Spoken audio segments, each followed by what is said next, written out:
The state Republican Party is not saying if they stand by their nominee for Superintendent of Public Instruction. Yeah, social media posts by Michelle Morrow show repeated calls for the executions of Democrats, including former President Barack Obama and Governor Roy Cooper.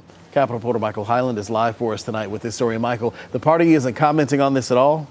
No, we've actually reached out over the course of the last week, including today, and they are still declining to say anything about this, including when I asked if they'll continue to support her. Democrat Mo Green, who is running against Morrow, says that it should not be tolerated.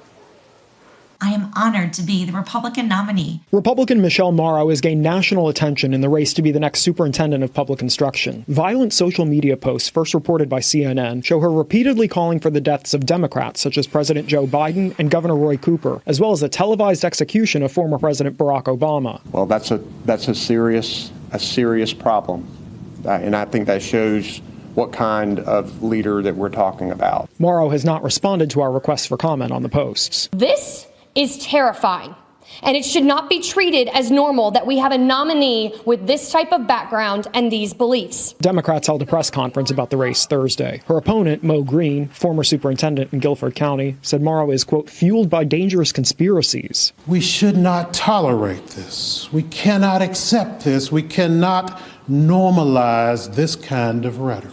Morrow posted this video on X Thursday, not addressing her past comments. Instead, she attacked Green for his work leading the Z. Smith Reynolds Foundation, which says it provides grants to groups to do things like promote social justice and advance public education. My opponent spent 6 years leading a progressive organization that funded efforts to destroy families, public schools, and everyone's safety in this state. As part of the funding, in fact, millions of dollars of the funding have been poured into supporting public schools.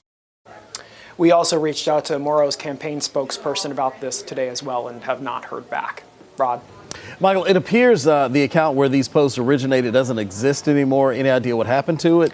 Yeah, when we first found out about these posts last week, they were all still there. We were able to see all of them, pull them all up, see what was going on. Some of them had been flagged by X as potentially violating their rules. Today, one of those posts does still have that flag on it when you try to go to it, but when you click on the account, it is either deactivated or it was taken down. We don't really know who made that decision or why, though. Oh, hard to tell when nobody's talking to you about it, really. So, all right, Michael, thank you. Appreciate it.